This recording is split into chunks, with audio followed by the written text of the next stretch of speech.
नमस्कार, मी राजश्री फूड आणि ट्रॅव्हल ब्लॉगमध्ये तुम्हा सर्वांचं खूप खूप मनापासून स्वागत करते। आज मी तुम्हाला दाखवणार आहे तिसऱ्याची सुकी भाजी कशी केली जाते। तिसऱ्या जेव्हा आपण बाजारातून आणतो तेव्हा त्या 3-4 पाण्यामध्ये अगदी खळखळून धुवून घ्यायच्या, परंतु त्या उघडायच्या कशा त्याचे 3 वेगळे प्रकार आहेत।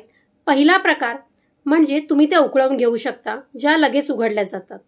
दुसरा प्रकार त्या विळीवरती चिरून घ्यायच्या, परंतु जे ह्याच्यात पारंगत आहेत तेच हे प्रकार अगदी अचूक आणि झटपट करू शकतात। तिसरा आणि सर्वात सोपा प्रकार जो मी वापरते तो असा आहे की तुम्ही जेव्हा तिसऱ्या धुवून घेता त्यानंतर त्या फ्रीजरला ठेवायच्या। फ्रीजरला एक 15 ते 20 मिनिटांनंतर त्या काढून घेतल्या फ्रीजरमधून आणि त्याच्यामध्ये थंड पाणी टाकायचं। थंड पाणी टाकलं की लगेच ते आपली तोंड उघडतात। अशा प्रकारे ह्या तिन्ही प्रकारपैकी एका कोणत्याही प्रकारे तुम्ही तिसऱ्या साफ करून घेऊ शकता। तर आज हीच तिसऱ्याची सुकी भाजी झटपट कशी बनवायची हे मी तुम्हाला दाखवणार आहे। चला तर मग आपण जाऊया आपल्या किचन मध्ये। तिसऱ्याची सुकी भाजी करण्यासाठी लागणारे साहित्य आहे तेल, इथे घेतलेले आहेत शिंपल्या, ही मी 1 शिंपली घेतलेली आहे। कांदा, इथे मी 2 मोठे कांदे घेतलेले आहेत। ही घेतलेली आहे आलं, लसूण, मिरची आणि कोथिंबीर यांची पेस्ट। टोमॅटो, कोकम, इथे घेतलेलं आहे खोबरं, ओलं खोबरं घेतलेलं आहे। हे खोबरं मी 2 चमचे घेतलेलं आहे। मीठ, कोथिंबीर, कढीपत्ता, हळद आणि मालवणी मसाला। चला तर मग आपण सुरुवात करूया तिसऱ्याची सुकी भाजी बनवायला। सर्वप्रथम आपण गॅसवरती कढई गरम करायला ठेवलेली आहे। आता त्यामध्ये आपण घालणार आहोत तेल। इथे मी 2 चमचे तेल घेतलेलं आहे। तेल आपलं गरम झालेलं आहे, तर सर्वप्रथम आपण त्यामध्ये घालणार आहोत कांदा।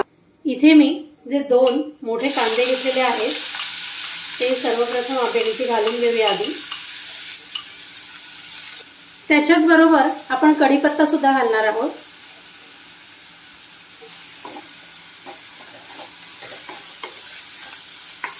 हा कांदा आपण व्यवस्थित शिजवून घेऊया। तुम्ही इथे बघू शकता आपला कांदा हा व्यवस्थित शिजलेला आहे। आता मी यात घालणार आहे हिरवं वाटण, ज्याच्यामध्ये मी आलं, लसूण, कोथिंबीर आणि हिरवी मिरची याची जी पेस्ट केलेली आहे, पेस्ट म्हणता नाही येणार पण ही मी थोडीशी खडबडीतच वाटून घेतलेली आहे, तर ती सुद्धा याच्यात मी घातलेली आहे। तुम्हाला किती तिखट हवंय त्या हिशोबाने तुम्ही त्यामध्ये मिरच्या घालू शकता। तुम्हाला जर जास्त तिखट हवं असेल तर तुम्ही 4 मिरच्या घाला, जर तुम्हाला कमी तिखट असेल तर 2 मिरच्या पण चालतील, कारण आपण ह्याच्यामध्ये मालवणी मसाला सुद्धा घालणार आहोत। तर हे सगळं व्यवस्थित परतून घेऊया। कच्चेपणा आहे तो ह्याच्यातला काढून घ्यायचा आपल्याला। आता ह्याच्यात हे जे हिरवं वाटण आहे ते सुद्धा व्यवस्थित एकजीव झालेलं आहे। आता मी यात घालणार आहे टोमॅटो। तर हा सुद्धा व्यवस्थित परतवून घेऊया। टोमॅटो सॉफ्ट झाला पाहिजे। टोमॅटो जर लवकर सॉफ्ट करायचा असेल तर ह्या टायमाला तुम्ही थोडंसं मीठ जरी घातलं तरी टोमॅटो पटकन सॉफ्ट होतो। तर इथे आपला टोमॅटो सुद्धा व्यवस्थित शिजलेला आहे। आता आपण ह्यामध्ये घालणार आहोत हळद। इथे मी अर्धा चमचा हळद, अर्धा चमचा मालवणी मसाला घालते। हे सर्व पुन्हा एकदा मिक्स करून घेऊया। आता आपण ह्यामध्ये जी आपली शिंपली जी आहे म्हणजे तिसऱ्या, हे आपण यामध्ये घालून घेऊया।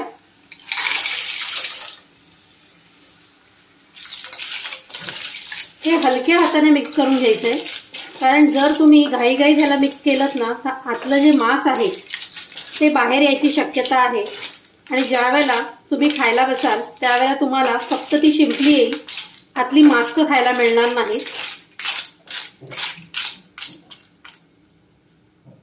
सो आता मी हलक्या हाताने ढवळलेला आहे। आता मी ह्यामध्ये घालणार आहे थोडंसं मीठ। आपण याच्यात खूप थोडंसं मीठ घालणार आहे, कारण ही जी शिंपली हा जो प्रकार असतो ना तो ऑलरेडी थोडासा खारटच असतो। आणि ह्याच्यात घालणार आहोत कोकम।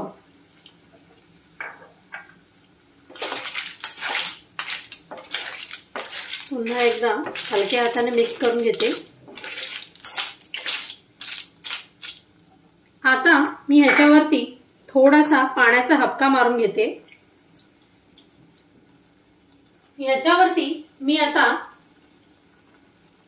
लीड ठेवते आणि एक 10 मिनिटं शिजायला ठेवते। 10 मिनिटं झालेली आहेत। आपल्या शिंपल्या म्हणजे तिसऱ्या किती शिजल्या आहेत ते आपण बघूया। त्यातलं पाणी पूर्ण निथळलेलं आहे, आता पूर्ण ड्राय झालेले आहे हे बघा। आता आपण ह्याच्यात घालणार आहोत ओलं खोबरं।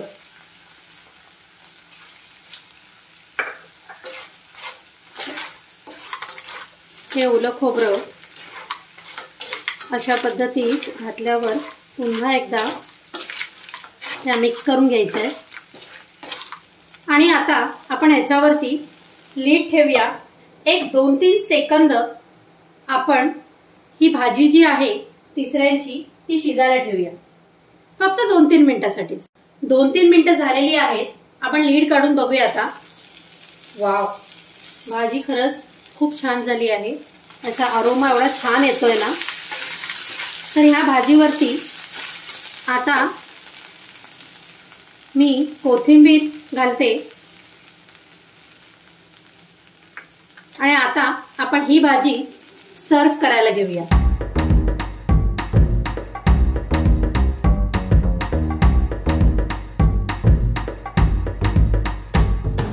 तर तिसऱ्याची सुकी भाजी ही रेसिपी तुम्हाला कशी वाटली हे मला कमेंट करून नक्की कळवा। आणि तुम्हाला जर आजचा माझा फूडचा व्लॉग आवडला असेल तर माझ्या चॅनलला लाईक करा, शेअर करा आणि सबस्क्राईब करायला विसरू नका। Till then, bye.